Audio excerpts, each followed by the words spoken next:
รียมสู้บางคนนักนี้ตาบางคนนักนี้สบายจีเต้จ้าให้กระทรวงพลังสู้สตบปีจงง่ายแต่การกรมปรุษาบางคนนักนี้ฝั่งได้ตาปูกอดสบายจีเต้จ้าเราเป็นเต้นให้กราฟิกบ้านเรียนsorry กราฟิกบ้านเรียนไม่เรียนreading read phonics จีจราไม่เรียนมาให้แต่บางคนนักนี้มีอารมณ์ยังไม่ได้แจกบ้านจราจึงมุ่งเมนอัดจ้าเราเป็นเต้นให้ก็ขี้มก็เรียนเราไปได้บางคนนักนี้เยอะให้หนึ่งแจกบ้านจราจังตากาปีวิดีโอมุนแต่ยังบ้านเรียนน้ำปีเอาไว้ได้บางคนนักนี้จ้าคือยังบ้านเรียนน้ำปีเอาปีเอาไว้ได้บางคนนักนี้จ้าเราเป็นเต้นคือเจสำเร็งเจจ้าเราเป็นเต้นได้บางคนนักนี้ยกจะตกด่าให้หนึ่งจังจำไม่เรียนเราว่ายังบ้านเราจังสังคมถามบางคนนักนี้หนึ่งรีจำรานบรรทัดตีดเราไปได้บางคนนักนี้กันแต่พิจิมจ้าตัวใบเจมีนกาปีบะคลาเรารอเปียมวยจุ่มล้วนบรรทัดซึ่งบางคนนักนี้พิจิมให้นู้นหนึ่งบานสำเร็จจ้าให้อะไรนี่ยังหนึ่งโจแต่การไม่เรียนทำไมเราว่ายังแค่นี้คือยังเรียนอัมปี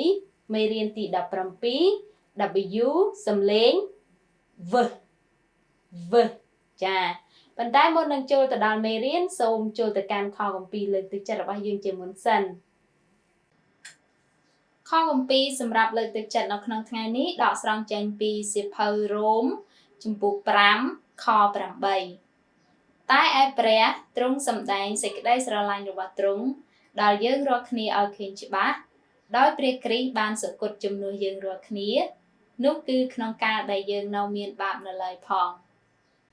จ้าสำหรับข้อของปีนี้ได้คือเลิกตึกจัดสำหรับยังขยมเป็นเต้นให้ขยมสังคมท่าหนึ่งเลิกตึกจัดดาวบางปูนในอัคนีโดยขณีได้จังก็ไม่ขาดเปยุแต่บางปูนอัคนีรวยรอนในขนมกาจะเรียนไม่เรียนทำไมบางยังหาหรือนักจ้ามันจำใบใต้เนี่ยครูปราไว้บางปูนอัคนีคือรวยรอให้ก็สบายจัดในขนมกาจะเรียนไม่เรียนทำไมบางยังพังได้จ้าเอาคนจ้าจังต่อจับประเด็นในอัคนีจะโซเมียนเบกสิบเพลหนึ่งขมาได้ในกระบายเคลื่อนนำใบหนึ่งสำหรับการจุ่มลองโจลพังได้โอเคต่อโจลแต่การไม่เรียนทำไมหรือว่ายังจ้ะงานนี้ได้คือยังเรียนอันปีไม่เรียนตีผลมาได้บางคนในอัคนีจ้ะคือไม่เรียนตีดับประปี W สำเร็ง v จ้ะ v โอเคเราเป็นเต้นให้นี่คือจีปีได้ยังยกจังปี W สำเร็ง v จ้านี่คือจีเปียแต่อันหนึ่งไอ้ต่อจังกับออยขาดเปยูไอ้เลยนี่ขยมหนึ่งอันเปียแต่อันนี้จูนมองอุ่นแต่มาดองโอเคต่อบรรใต้บนหนึ่งโจแต่ดาวการอันเปียดับใบเอาเมียนเพียบงี้สัวตายยังเตยอันเอาไว้บนได้บางบนนักนี้จ้าคือยังเตาอันสำเร็งหรือว่าสระสำคัญเตรียมปรำในขนมภาษาอังกฤษจีมนสันเติบเถื่อเอายังเมียนเพียบงี้สัวในขนมการอ่านหนึ่งการประกอบเปียจ้าบัสันเจียบางคนอักเนียโจลม้าอ่านเปียแต่มาดองไปคล้ายยังอาจผลิตสำเร็งหรือว่าสระยังอาจเถื่อยังแก้งในขนมการประกอบได้จ้าจังต่อจับประเดิมแต่มาดองโอเค A E I O U เฮ้โอเค sorry v I V V winโอเค v e v well โอเค v a wag โอเคจังខ្ញុំនឹងអានម្ដងទៀតโอเค we win we well wa wag โอเคចឹងសូមបងប្អូនអរគ្នាថាតាមនាងខ្ញុំសិនហេ A E I O U ហេ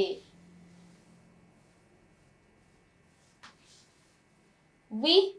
win we well wa wag โอเค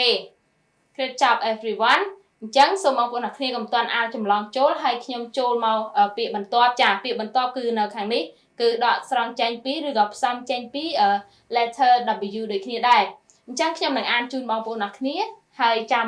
កត់សរុបតែម្ដងអូខេតោះ A E I or hey will wealth will sorry will well will well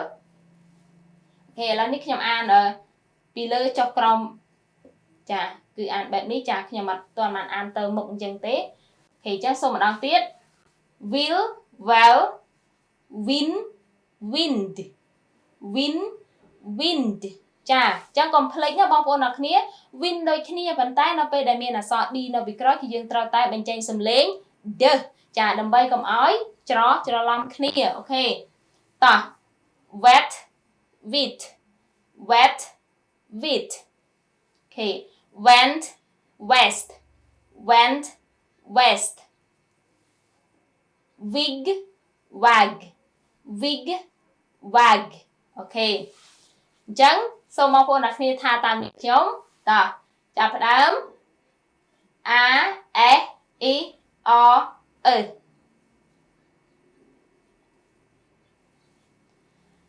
will well win wind ចាត្រង់ចំណុចនេះគឺខ្ញុំសូមបញ្ចេញសំឡេងឲ្យរៀងច្បាស់បន្តិចដើម្បីឲ្យបងប្អូនទាំងអស់គ្នាចាស្ដាប់តន់ហើយនឹងយល់នៅពេលដែលបងប្អូនអ្នកគ្នាស្ទាត់នៅក្នុងការអានហើយចាបងប្អូនអាចអានថា win wind ចាអញ្ចឹងសំឡេង d នេះគឺតិចមកល្មមចាប៉ុន្តែនេះដោយក្នុងការពន្យល់ទើបខ្ញុំអានរៀងច្បាស់បន្តិចអញ្ចឹង wind wind ដើម្បីឲ្យបងប្អូនអ្នកគ្នាស្ដាប់តន់ហើយនឹងយល់អូខេតោះ well sorry wet wit went west wig wag okay good job everyone អញ្ចឹងសូមបងប្អូនអ្នកគ្នាចម្លងចូលហើយបើសិនជាមានពាក្យមួយចំនួនដែលបងប្អូនអ្នកគ្នាពិបាកក្នុងការថាក្នុងការនិយាយអញ្ចឹងសូមបងប្អូនអ្នកគ្នាព្យាយាមអូខេអញ្ចឹងហើយបើសិនជាតាមអត់ទាន់ឬក៏នាងខ្ញុំបញ្យល់លឿនពេកអញ្ចឹងបងប្អូនដែលតាមអត់ទាន់ហ្នឹងសូមមើលវីដេអូហ្នឹងឲ្យបានច្រើនដងចាដើម្បីឲ្យបងប្អូនអ្នកគ្នាយល់អំពីចំណុចដែលបងប្អូនទាំងអស់គ្នាតាមមិនទាន់ហើយបើបងប្អូនមានចម្ងល់អញ្ចឹងអាច comment សួរនៅខាងក្រោមបានហើយឧទាហរណ៍ថាបងប្អូនអត់យល់ពាក្យអូខេ win ហើយនឹងពាក្យ wind អញ្ចឹងអានេះខ្ញុំលើកឧទាហរណ៍ទេអញ្ចឹងបងប្អូនសរសេរពាក្យនឹងនៅក្នុង comment ហើយសួរមកថាដូចអត់យល់ថាវា win ហើយនឹង wind វាខុសគ្នាយ៉ាងម៉េចចាហ្នឹងគឺជាការឧទាហរណ៍ហើយបើសិនជាមានបងប្អូនដែលគាត់ទើបតែចូលរៀនដំបូងហើយគាត់អត់យល់ពីគោលបំណងនៃការបង្រៀន phonics ចាសូមចូលទៅកាន់ Facebook page ហើយសរសេរពាក្យថាមន្ទីរមានចារ៉ៃ like page នោះបងប្អូនអ្នកគ្នានឹងឃើញវីដេអូជាច្រើនដែលបានផុសហើយនឹងជួយឲ្យបងប្អូនអ្នកគ្នាយល់អំពីគោលបំណងនៃការបង្រៀន phonics របស់យើងផងដែរហើយខ្ញុំសូមបញ្ជាក់បន្ថែមការបង្រៀន phonics គឺមិនមែនផ្ដោតសំខាន់ទៅលើតែកូនក្មេងទេចាគឺអ្នកណាក៏អាចរៀនបានទាំងអស់ព្រោះថា phonics គឺជាគ្រឹះដំបូងនៃភាសាអង់គ្លេសអញ្ចឹងឲ្យតែបងប្អូនអ្នកគ្នាចង់ចេះពីថ្នាក់ដំបូងចាអ្នកណាក៏អាចរៀនបានដែរគ្រាន់ដូចមនុស្សចាស់ឬក៏អ្នកណាផ្សេងទៀតក៏អាចរៀនបានដែរឲ្យតែចង់រៀនចាអញ្ចឹងខ្ញុំនឹងប្រែពាក្យមួយចំនួនសម្រាប់បងប្អូនអ្នកគ្នាហើយពាក្យផ្សេងទៀតដែលខ្ញុំអត់បានប្រែជូនសូមបងប្អូនអ្នកគ្នាយកទៅប្រែនៅផ្ទះដោយខ្លួនឯងយើង search តាម Google ឬកម្មវិធី Translate ផ្សេងចាដែលបងប្អូនធ្លាប់ប្រើអូខេតោះអញ្ចឹងខ្ញុំនឹងប្រែពាក្យ win ហើយនឹងពាក្យ wind ចាអញ្ចឹងខុសគ្នាណាបងប្អូនអញ្ចឹងយើងក៏និយាយថា win ចាអញ្ចឹងអត់ដឹងថាមួយណាទេអញ្ចឹងយើងត្រូវបញ្ចេញសំឡេងឲ្យបានត្រឹមត្រូវអូខេ win ចា win ដែលបញ្ចប់ដោយអក្សរ n គឺប្រែថាឈ្នះចាឈ្នះអូខេ win ទី2 wind ដែលបញ្ចប់ដោយអក្សរ d ប្រែថាខ្យល់ចាខ្យល់ wind អូខេអញ្ចឹងពាក្យបន្ទាប់ went អញ្ចឹងបានទៅចាបានទៅដល់ពេលពាក្យ west គឺខាងលិចចាទិសខាងលិចអូខេ west អញ្ចឹងសង្ឃឹមថាបងប្អូនអ្នកគ្នាចម្លងចូលហើយនឹងយល់ហើយឥឡូវនេះខ្ញុំនឹងបន្តចូលទៅកាន់ sentence របស់យើងចា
Chà,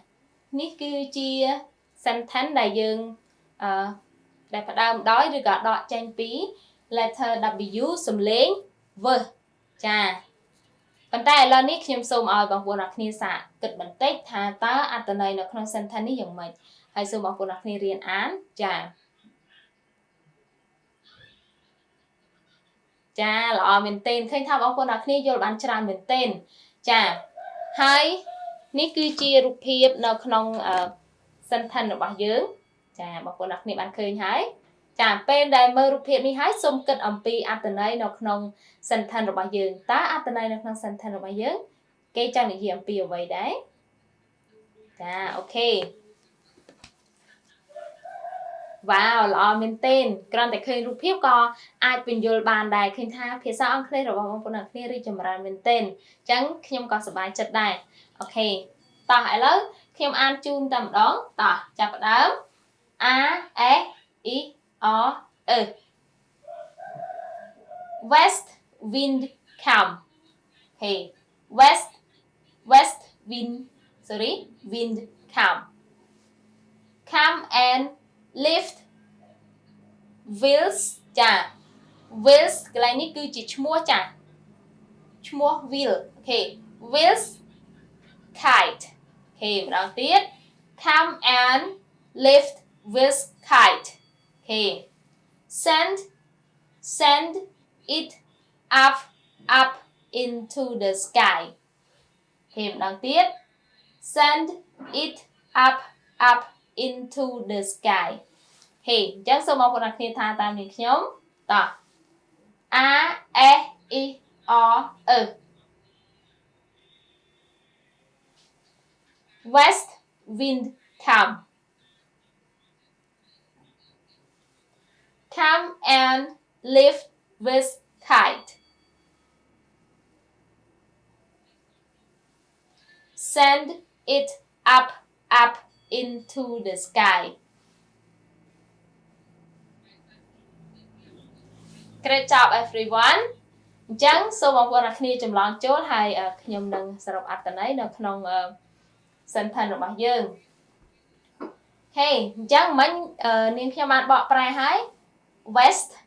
ប្រែថាម៉េចដែរបងប្អូនអ្នកគ្នាចាយើងបានប្រែមុននឹងបន្តិចប្រែថាទិសខាងលិចហើយ wind